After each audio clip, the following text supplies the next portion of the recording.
शेवगावमध्ये शेतकरी आंदोलनाच्या 7व्या दिवशी आंदोलकांनी आमदार मोनिका राजळे यांच्या संपर्क कार्यालयासमोर संबळ वाजवून कर्जमाफीची मागणी केली।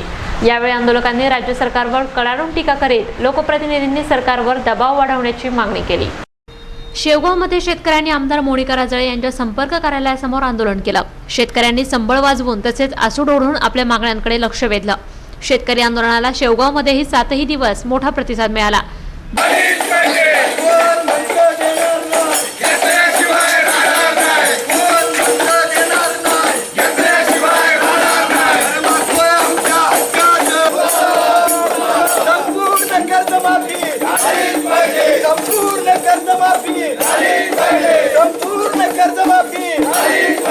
बुधवारीही विविध संघटनांनी एकत्र येत आमदार राजळे यांचं कार्यालय गाठून आंदोलन केलं।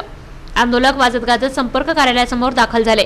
या ठिकाणी मोठा पोलीस बंदोबस्त तैनात असल्यानं आंदोलकांना राजळेंच्या कार्यालयाला कुलूप लावता आलं नाही। यावेळी आंदोलनकर्त्यांनी सरकारवर टीकास्त्र सोडत लोकप्रतिनिधींनी शेतकरी हितासाठी सरकारवर दबाव आणण्याची मागणी केली। अतिशय दुर्दैवाची वेळ शेतकऱ्यांवर आलेली आहे। निवडणुकीच्या पूर्वी ज्या सरकारने शेतकऱ्यांसाठी हमी भाव, शेतकऱ्यांचे कर्जमाफी करू अशा घोषणा केल्या होत्या, पण आज हे सरकार व्यापाऱ्यांच्या बाजूने दिसतंय, भांडवलदाराच्या बाजूने दिसतंय। त्याच्यामुळे शेतकऱ्यांचा विश्वास या सरकारवरून उडलेला आहे। त्यामुळे शेतकरी आज मोठ्या संख्येने सहभागी होऊन आपलं सरकारचा यामध्ये निषेध करत आहे।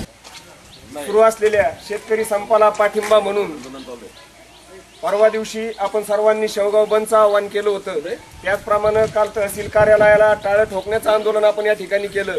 त्याचबरोबर आज शेवगाव पाथर्डी विधानसभा मतदारसंघाचे आमदार माननीय मोनिकाताई राजळे यांच्या घरासमोर एक जागरण गोंधळ अशा प्रकारचं एक आंदोलन आपण केलेलं आहे, जेणेकरून या जागरण गोंधळातून सरकारला जाग यावी व शेतकऱ्यांना न्याय मिळावा अशा पद्धतीचं आंदोलन आपण या ठिकाणी आज केलेलं आहे। वेळोवेळी पोलीस प्रशासन असेल, पत्रकार बांधव असतील, यांनी आम्हाला वेळोवेळी सहकार्य केलेलं आहे। यापुढेही आंदोलन उद्याच्या कृती समितीच्या माध्यमातून जे निर्देश मिळतील।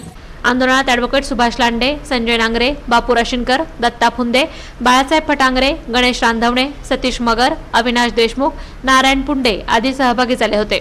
1 तारखेपासून संप सुरू असल्यामुळे महाराष्ट्रात या ठिकाणी शेतकऱ्यांच्या निर्णयावर कोणतीही भूमिका घ्यायला शासन या ठिकाणी तयार नाही। तुटपुंज्या लोकांना हाताशी धरून संपची घालण्याचं काम हे महाराष्ट्राचे जातीवादी मनुवादी सरकार करत आहे।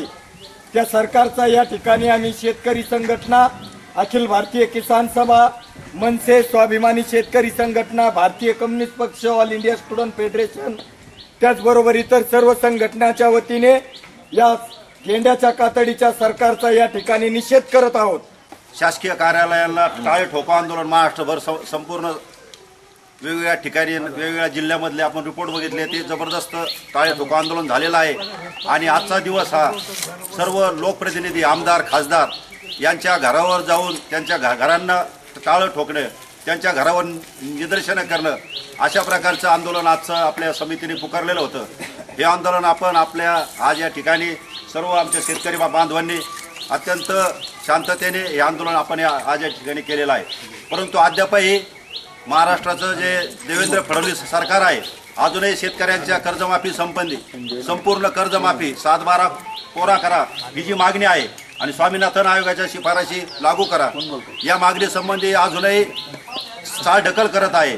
हातूरमातूर उपाययोजना सुचून काही फुटीर संघटनांना बरोबर घेऊन आणि खोट्या घोषणा करून हा संप मिटवण्याचा प्रयत्न करत आहे, संपामध्ये फूट पाडण्याचा प्रयत्न करत आहे।